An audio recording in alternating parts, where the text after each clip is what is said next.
Okay, it's Brendan again with BRC Fallow Deer, talking about tractors.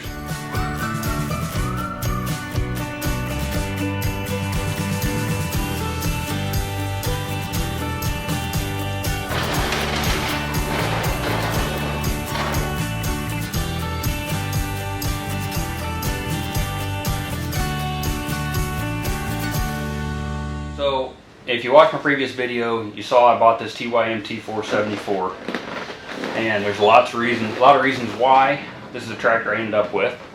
And all in all, I'm happy with it. There were some people who maybe misunderstood that I was bashing TYM, or the people who represent TYM or are sponsored by TYM, and that wasn't the intention of the video, and that's not the intention of this one. The intention of this video, along with some others that I'm going to record when I get a chance, are really it's for the people who already own a 474 or 494, you know, any of the models that have similar characteristics. It's for the people who already own those tractors and want to improve them, or some of the not issues with the tractor, just improvements that can be made, and they're not difficult. And that's me. I'm always trying to make stuff a little bit better. That's just me. I'm always tinkering with stuff. So today I wanted to talk about a couple things I did to improve ergonomics on the 474.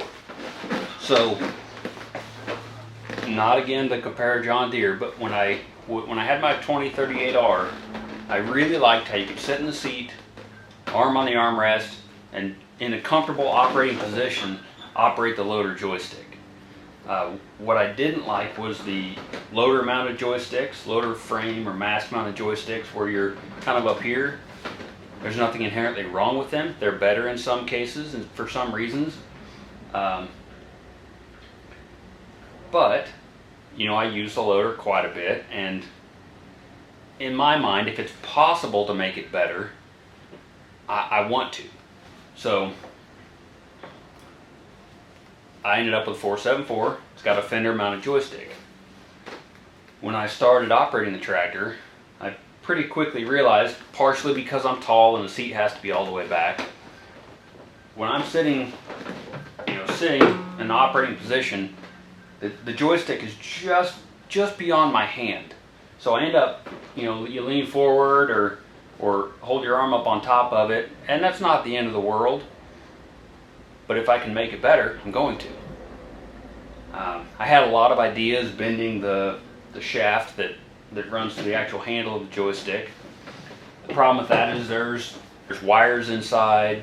That's still an option, but in my exploring that option, I found something easier. Again, maybe everybody else has already done this, and if that's the case, I'm sorry. But for those who haven't, maybe this will be useful. So I don't know if you can see. The joystick is almost vertical, and again, if I'm sitting back in the seat, you know, I can reach it, and I've got really long arms. I can reach it, and I can operate the loader, and you know, whatever. But if it was just one good fist farther back. So here's what I figured out.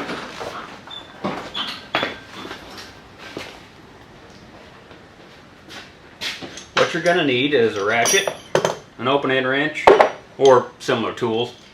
I think it's a 12 millimeter and a 10 millimeter.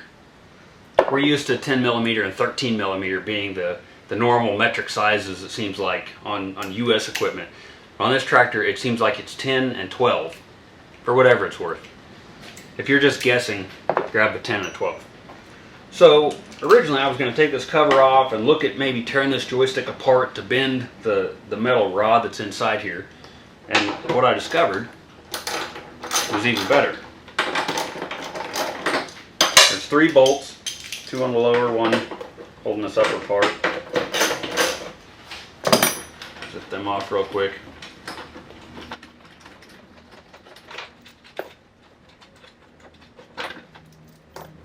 When I pulled that cover off, I saw this slotted hole for this bottom bolt. And that excited me, because that means I can simply adjust the angle of the joystick itself rather than bending things. Now, it is somewhat limited by the the cables that run down to the actual valve body, they're pretty stiff and there's not a lot of movement. But we'll go to our 12 millimeter. This does not have a nut on it. It's not supposed to. It's threaded into the bracket that holds the joystick control. So we'll loosen that one. And then we'll loosen the bottom one.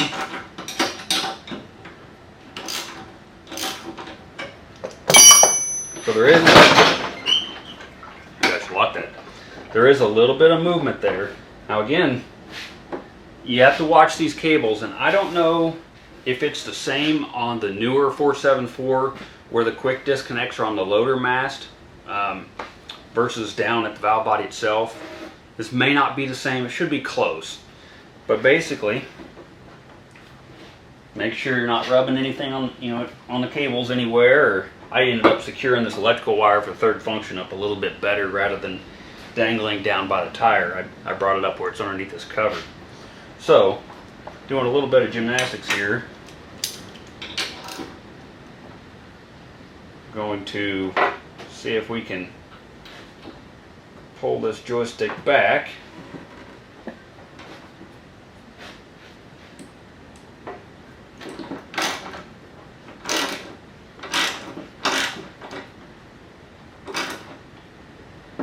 Cinch it down.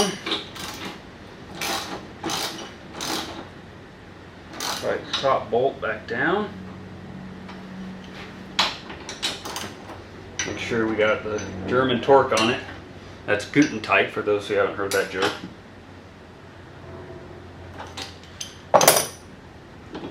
Now, let's see if that fits back together. It's like that.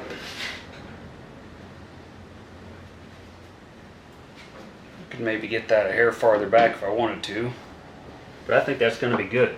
That's a pretty good improvement, and it was nearly vertical. So, just reinstall the cover. That's really pretty simple, and again, I could probably get a little more movement out of that if I want to try a little harder. Be real careful on these screws not to over torque them since they're just holding plastic. Back your 10 millimeter.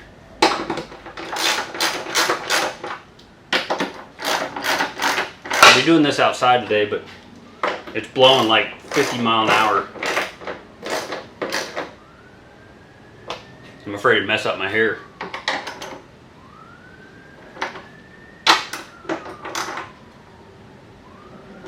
Okay, let's see. So, you remember how it was before. That's quite a bit better. It was probably about here. And like I said, I think I could go back a little bit farther. I may tweak that, mess with that later. But at least now I can sit totally back. All the way against the back of the seat, foot up like I'm driving. And I can run that with my fingers.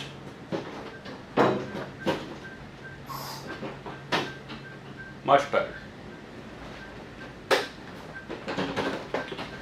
Again, it's not the end of the world, but for literally 5 minutes of work, I made that much difference. Again, I may try to improve this a little bit more. But there's also a couple other things I've done to improve we'll call it the relationship between your operating arm and the loader joystick. So if you'll notice, one of my armrests is bent. That's intentional. Of course, when I got the tractor, they were straight forward, and I did it for two reasons, at least two anyway.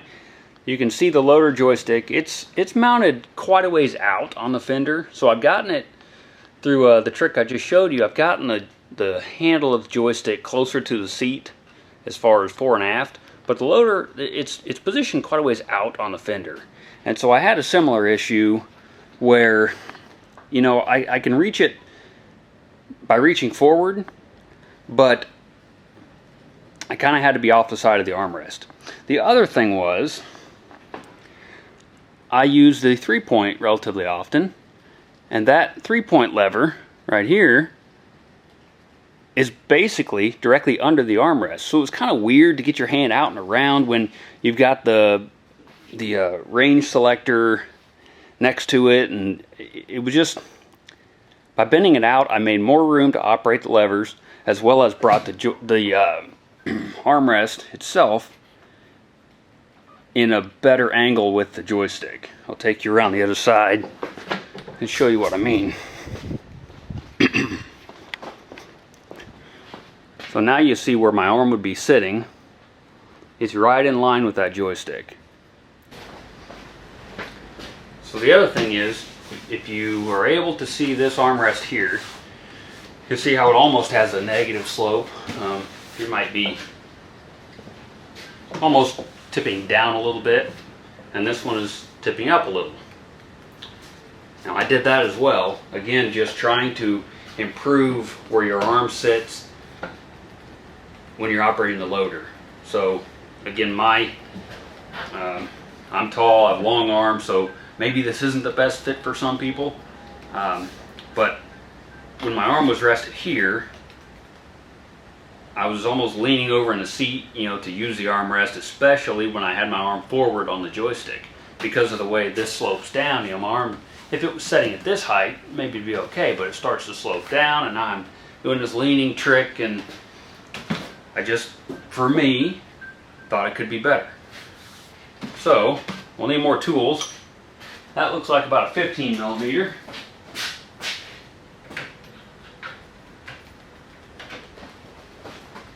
See if I'm right. Yep. So there's just 2 bolts. Yeah, just 2.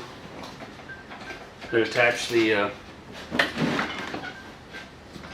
armrest to the seat. Now obviously I've got a seat cover on here. It might be kind of obscuring things. Be hard to see since it's camo. I always figure camo is going to hide stains and stuff like that easier. If you had just a solid gray seat and you get a stain on it, well, now it looks like a stained solid gray seat. Get a stain on a camo seat, you don't notice. So, one bolt out. Okay.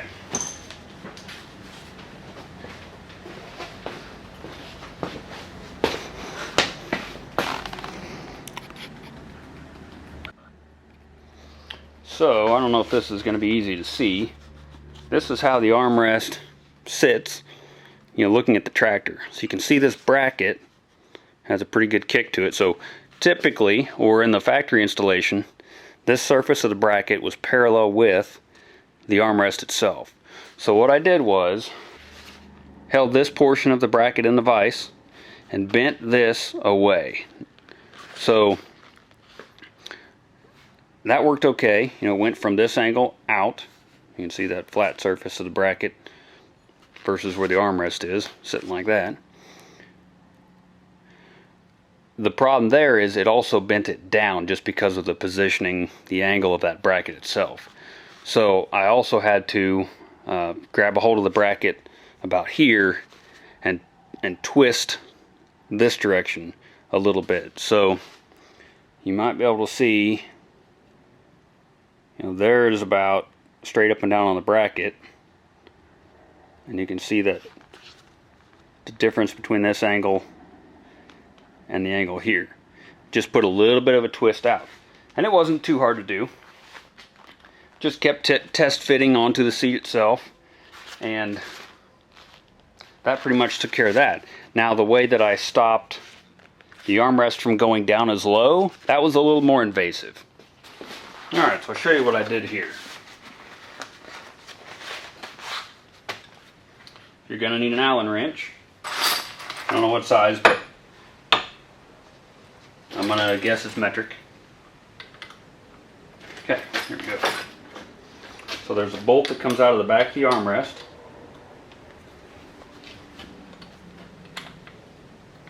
It has a couple little retainer clips. So you may just have to position this in a way that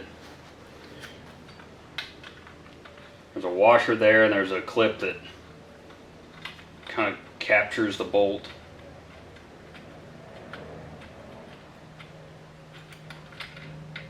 Okay, here's the bolt and the lock washer.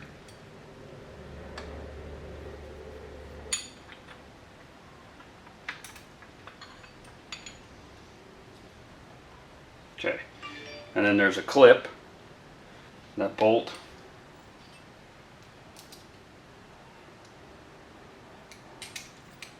runs right through the center of that clip, and that's how it sits in the armrest.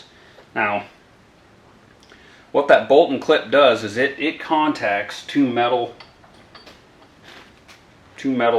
I guess I can't really show you, but two metal portions inside the armrest itself as it pivots around the arm. So that's basically setting, you know, those metal contacts are setting your stops up and down. But what I did was I wanted to, in effect, widen that bottom stop. So I took a flat washer, I think it was like a, I don't know, 3/8, maybe 7/16 washer, and I put it on this bolt. So here's the original installation, and that thing would slide back and forth inside the armrest, and this is what hits the stop. So here's the piece that I made. It's a washer, and I just, you know, gave it a little bit of a radius, and then sanded it down or ground it down until it would fit in the slot. Now, instead of the side of the bolt here hitting the washer, or I'm sorry, hitting the stop, this washer hits the stop. So there's a little bit of playroom. You know, you can position this how you want, but let me try to show you what I'm talking about here. So here's the bolt, there's the clip. Below that you can see the washer. So as the armrest, need more hands, as the armrest pivots, it would hit that stop, metal stop, right here. But because I've made this washer wider than that clip and bolt, it hits the washer first. So it restricts the amount of travel downward on the armrest. So now we just reassemble.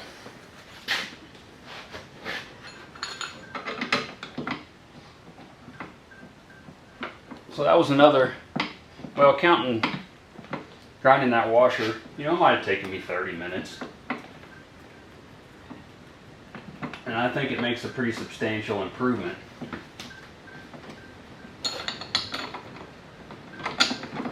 On how that armrest sits.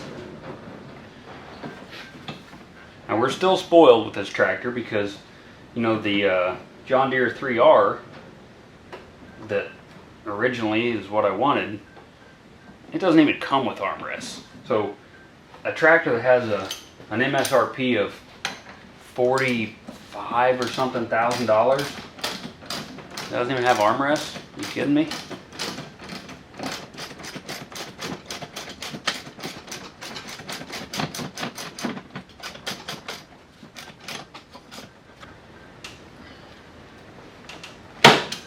Okay.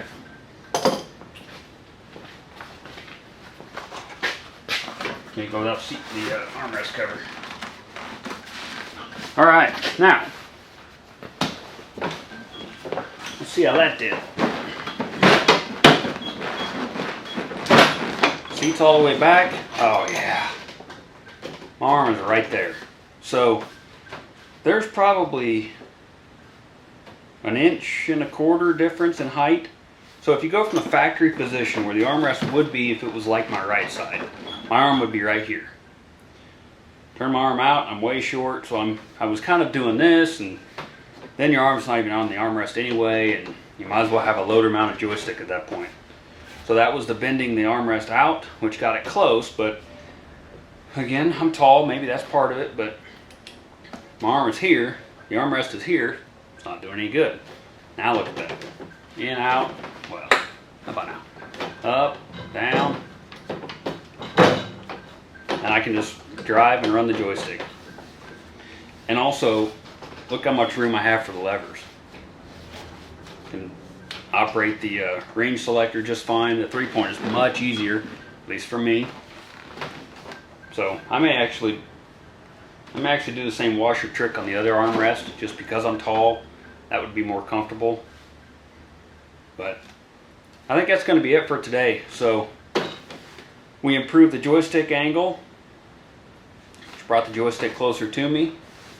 Bent the armrest bracket to pull the armrest out, and then used the washer trick inside the armrest pivot itself to bring the armrest up. And with that, you got a tractor that, for not a lot of time and the cost of a washer, in my opinion, that's a big ergonomic improvement. So I've got a few more things coming, a little more mechanical stuff than what we did today. I think it'll be worth following along. One major improvement on the 3-point and some other controls I've adjusted that have made a good tractor better. So now I just need something to go do. Maybe I need to move some dirt piles or something.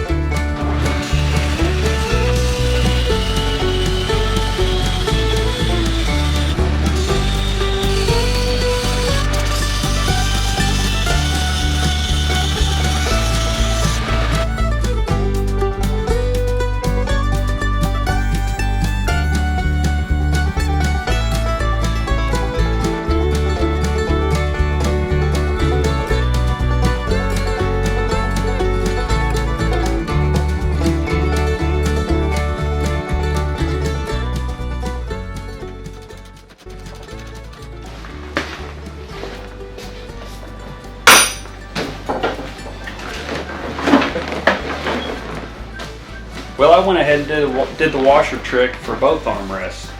You know, I always thought they were a little bit low anyway. Again, I'm tall, so if you're tall, maybe you can use this. It doesn't, you know, you still run up, still go down. This one looks a little more at an angle intentionally because I wanted it a little bit higher. But for me, that sits a lot nicer. Arm is more in a natural position than, you know, originally it's almost sloped downward a hair, so it would have probably been, you know, down an angle like that. So yeah, I like that. And it's an easy one. If I don't like it, I just take out the washers. I like that. Cool. Well, don't be afraid to tinker with your tractors, you know. Just because they're made in a factory doesn't mean that they always had everything perfect. There's always room for improvement, and yeah, sometimes that's a fault of mine. I've just got to tinker with stuff, but I'm happy. See you next time.